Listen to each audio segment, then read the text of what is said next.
Hello everyone, my name is Exabu and welcome to the second installment of my overview of Unity of Command 2's Barbarossa DLC. And I've got two items on the agenda to deal with before we get to the doodles. One is the bit that I like the least about both the Blitzkrieg and the Barbarossa DLC, and it's the HQ ability management. There's not too much you need to do or can do, so you can just buy the stuff you need and be done with it. Playing around with allied HQs was a little bit more fun, and the entire system of these skills kinda lacks cost of opportunity and choices in general. So for your tank HQs, the absolutely required skill you need to get right from the start is oversupply. There are a few missions where doing without it is extremely difficult. For example, in my daring dash towards Valga in the Pskov scenario, you really need that HQ to have oversupply. A bit less of a priority, but still very useful, is getting the movement speeds of these HQs up to at least 10. The experience shows that it's the sweet spot between prestige cost and what you really need in battle. For your army group HQs, the only required thing is increasing their radius as much as possible. There will be missions where even 12 is barely enough, or not enough, so get it as high as possible, as quickly as possible. Oversupply might also be nice, but for army groups it's less of a priority. The pontoon bridge ability would be kinda nice if it weren't so expensive to get to, so none of my army group HQs has one. The second point I would like to make today is to remind you of the things you can do during the battle preparation rounds, and all of the missions in this DLC have one. I've almost never seen the default layout of the supply hubs being optimal. Adjust them to your goals before turn 1. You can use HQ abilities, so give that oversupply to your units, build bridges if necessary, or maybe as a potential tactical trick, and move those HQs as close to the front line as possible. This is especially true for the Panzergruppe HQs. In addition to the obvious reinforcements, these are the steps that I'll always take when beginning a mission, and you will do better if you do too. But now, let's finally get to the doodles.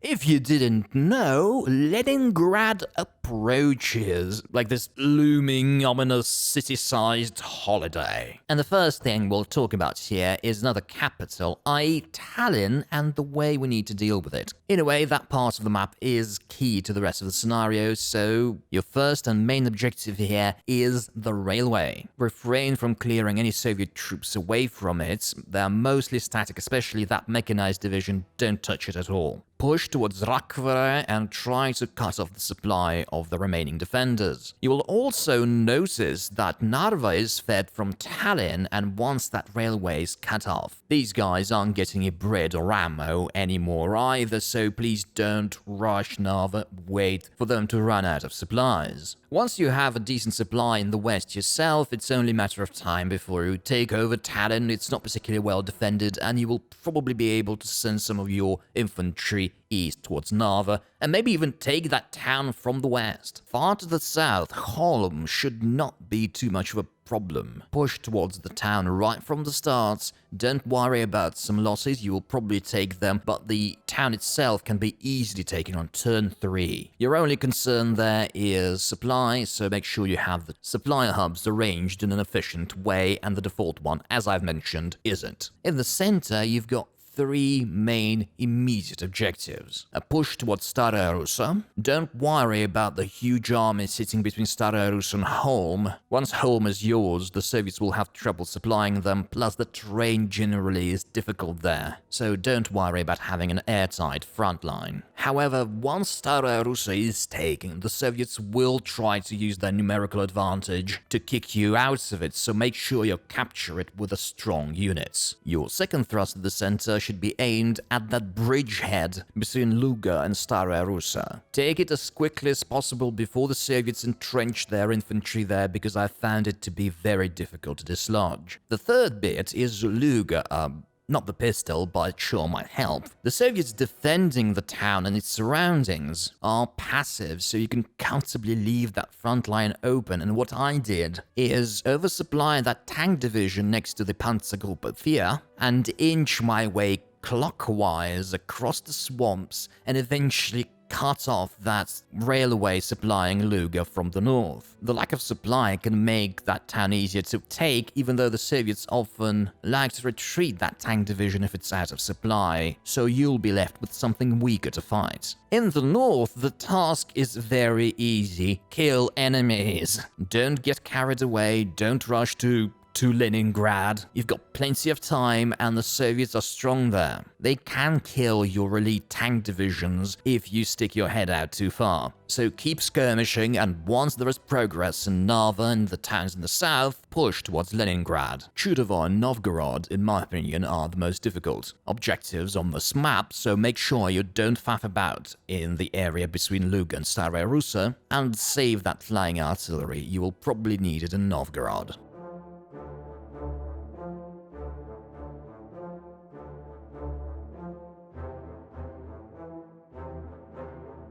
Given its big map and diverse battle situations, I rather liked the Ukraine scenario. It is actually one of the few defensive scenarios in this campaign, even though you will have to cover a lot of ground. So, on turn 1, the Soviets will attack towards Bardyshev from the south, and you see that horde of tanks just waiting to attack you, and from the north through Zhytomyr. Let me tell you right away, don't hold too much ground. Retreat your tanks rushing towards Kiev and set up a defensive line with a salient in Bardyshev. Use the terrain, use the forests in the north, but make sure the Soviets don't cut that railway line because it's critical for your subsequent advances. Let them take Zhytomyr, you don't need it. And just as an aside, you don't really need anything north of Zhytomyr. You can comfortably leave it to the Red Army, and there's plenty of prisoners to go around elsewhere. Once you weather the Soviet attack, and you might sustain pretty significant losses, they're strong there. Counterattack, killing some of them and making a pincer maneuver towards Vinnytsia. This will effectively cut the supply of the attackers in the north and pave the way for you to go towards Uman and Kirovograd. Most of your mechanized troops in the north should eventually advance towards Kirovograd, although I recommend leaving a tank division in the Bardyshev area to fight off the reinforcements the Soviets will eventually get, and at some point advance towards Kiev. Now on to the stuff happening in the southwest, which presents an interesting puzzle. I found that the disposition of the troops of the 11th Army is not particularly great, because you really don't need to take Mogilov-Podolsky. It's too well defended, and once again, it's not your objective. Instead, move all of those troops south of Mogilov-Podolsky to attack at the bridge between Beltse and Balta. You really don't need to leave anyone to cover the front line there. The Soviets are really passive in Mogilov-Podolsky, and they will not counterattack. I also recommend setting up a bridge between Chisinau and Balta, because this will enable you to send your Romanian tank division on the other bank and take Balta on turn 2. In combination with your takeover of Vinnytsia, this will completely cut off the supply of most of the troops between these two towns, rendering the pretty strong mechanized presence of the Soviets in this area rather ineffectual pretty quickly. Once Balta is yours, push as quickly as possible towards Pervomaisk and the objectives past it. Clearing the railway connecting Pervomaisk with your supply sources is critical here, so destroy all of those troops separating them. If you do this fast enough, the objectives past Kirovograd should not pose too much of a problem, and if you run low on prisoners by the end of the mission, keep in mind that the Soviets will get lots and lots of reinforcements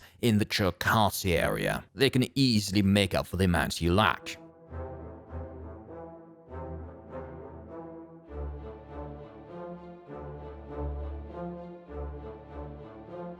Jatkosota is one of the two missions you get to play as Germany's allies at this point, Odessa being the other, and I highly recommend you to take the Finnish route first, because Jatkosota is one of the easiest scenarios in this DLC, and you will need more prestige for Odessa. The first thing you need to realize is that the only German division you get to control is also one of the most powerful units you've got, so sending it immediately to engage in the battle for Sortavala is a good good idea, even though whether it should follow through towards Karelian Isthmus or to the east towards Petrozavodsk and Sveriva is a moot one, because although the Soviets are stronger around Karelian Isthmus, you will get a few strong reinforcements at Laperanta Odessa. The eastern part of the map is less populated by the enemy, but it's more difficult terrain and more terrain to begin with. So pay attention to your Finnish Jäger units, because these will pretty much be your key to dealing with this part of the scenario. Even though not numerous, they're stronger than most Soviet units and will effectively become your shock troops there. I recommend removing the guys you have at Ilomantsi and focus on the roads leading to Olonets and Suojärvi. The road towards Olonets is rather poorly defended, and the only problem there will be supply, so set up a supply hub there and maybe keep your HQ there as well for its emergency supply ability. There will be more resistance in Suojärvi, so make sure you have more firepower there. Once you reach Petrozavodsk, the Soviets will try to push you out of that area, and by the time that battle is over, Medvezhegorsk will probably be empty and ready for you to take it. That's the reason you needn't worry about sending those troops originally placed there. The combat around Karelian Isthmus is going to be more conventional, as you can concentrate your firepower with your infantry, so just plow through Soviet defenses with your best equipped and most experienced troops there.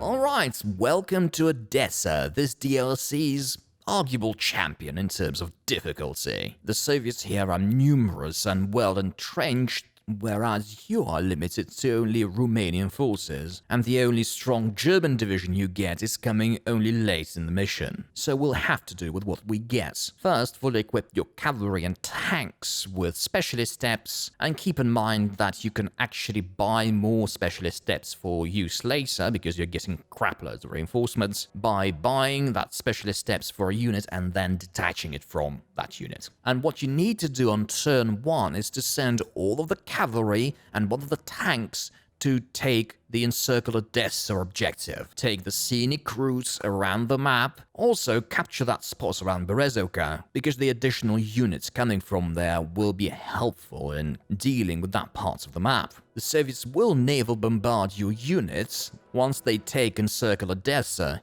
so make sure that in addition to holding the objective itself, you are actually blocking the road leading to it, because the Soviet ships will produce lots of suppression, and that in turn will invite a counterattack. You don't really need that. Once encircle Odessa is secure, gradually advance with these troops towards Odessa center. But don't be overzealous, because the main task of these troops has already been fulfilled. Back in the west, you will be left with just one tank unit, and I've found that the most effective specialist step for it is the Sturm. You will really need that artillery support to break through defenses. Once you start getting infantry reinforcements, you will notice that some of them are veterans. There's the Guard Division and the 29th Division, which are veterans, and needless to say, they are the prime targets for assigning artillery steps to. And the main breakthrough, pretty obviously, will be 2 hexes south of Karpovo Station. Blast that engineer-equipped unit with artillery abilities and maybe feint attacks, and push through with your tank division.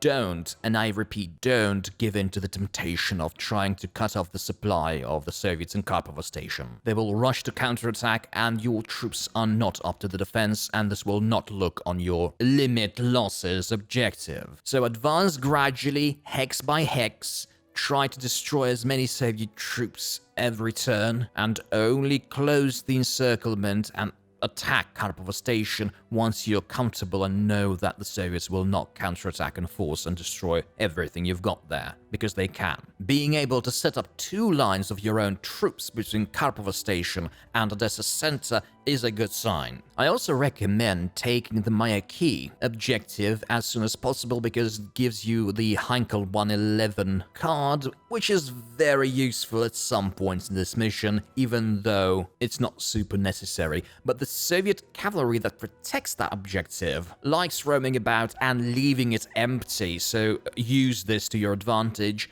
and you will probably need the bombers to capture Severinovka, which I personally find to be the most difficult objective of the entire mission. It's rather difficult to reach without many losses, and taking it is extra painful, especially since your troops there are unlikely to be in the HQ range and you will not be able to use your artillery abilities. So my strategy there is to squeeze a couple of units across the river through that hole between Znamenka and Karpovo station. They will eventually reach Severinovka and destroy the supply for the station, and if they are well equipped with artillery, and remember German artillery is better than Romanian in this game, they might be able to push out that comparatively weak unit out of the village, and bombers might help you with that. But once Karpovo station and Severinovka are yours, the mission is effectively over. Send some of your artillery-equipped units towards Ovidiopol. The guys guarding it will probably be entrenched by that point, and all that Odessa center will require is careful approach and lots of artillery and tanks. Also, keep the encircled Odessa objective guarded at all times, even if you are winning. I've had the AI leading successful last-ditch attempts at taking over that objective and screwing up my mission. So don't repeat my mistakes and defend it well. And finally, remember that with some of the waves of reinforcements you are getting, you're not only getting the units, but also specialist steps that you can assign to your units.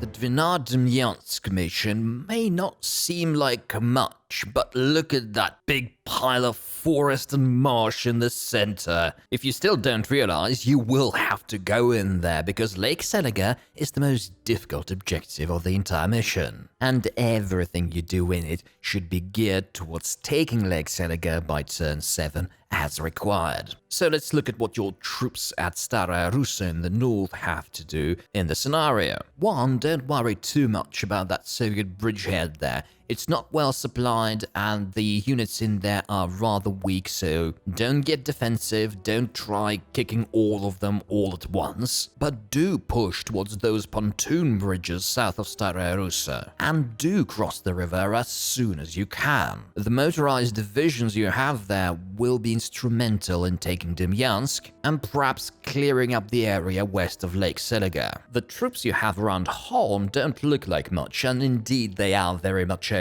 defensive force intended to protect the town. However, sacrificing some of these units to pummel Soviet troops in the area might be helpful. You really don't have the time to crush all Soviet resistance here, so any distractions for the AI are great, and will help your main thrusts to advance further and quicker. And speaking of main thrusts, you should be very aggressive in the south. Push your infantry and tanks north towards Velikie Luki, and I've found that the town can and should be taken on turn 2, so that you have enough time to take Terapetsa and Opodvina in time as well, but not only because of that, but also because once they go past Terapets, your tanks must pivot north and push towards Lake Seliger. If you do things right and all 3 of your groups of units work in unison, there will be little enough resistance around Lake Seliger for your tanks to take it comfortably. At that point, the Soviets in the area should start running out of supplies,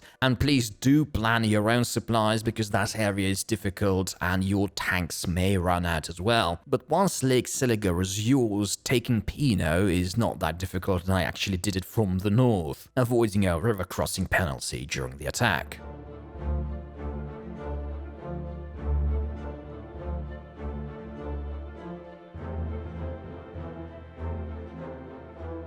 And finally for today, it's time for us to cross the Dnieper in Dieper Crossings. I think this is the puzzliest scenario of the entire DLC, and the puzzliest bit of the puzzliest mission is in the south around Nikolaev. And here you need to send the infantry division to kill that Soviet infantry division next to Kherson Bridge. If it retreats, you're screwed, but if it dies, send that SS motorized division to take Kherson Bridge, and it'll stay there for the next few rounds. Whereas as that infantry division will move towards Berislav Bridge, and on turn 3, when Berislav Bridge becomes due, you use river crossing to cross to a hex next to the bridge, and then attack the defenders there, either killing them or forcing them to retreat, and then rush your motorized division to take Berislav Bridge, and don't forget to cover Kherson Bridge because it's one of the main objectives. Assault crossing is another option, but I found it to do less damage than the river crossing plus normal attack thing that I suggest. Alright, let's look at the other parts of the map.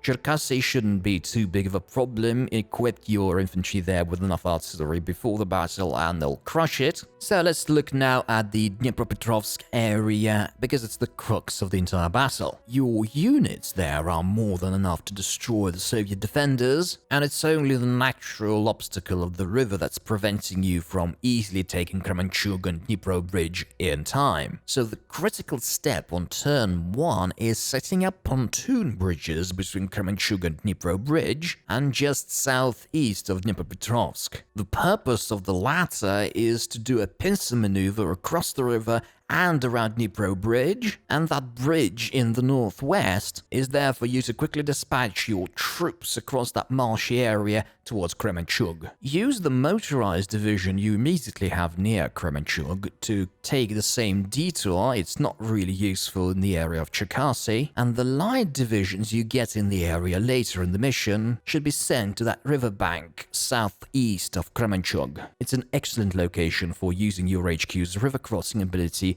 to get that infantry across the river. With all of this in mind, supply may be the only problem around Kremenchug, so keep an eye on those trucks and don't forget to bring up your Panzergruppe 1 HQ closer to Kremenchug. You won't really need it elsewhere anymore.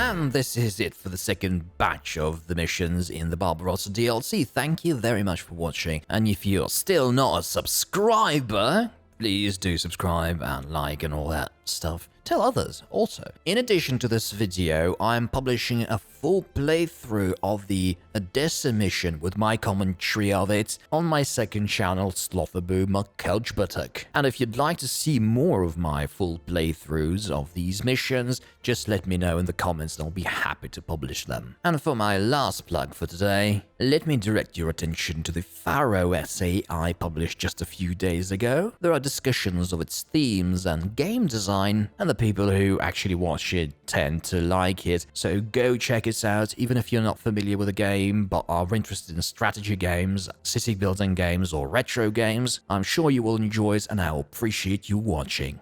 Cheers.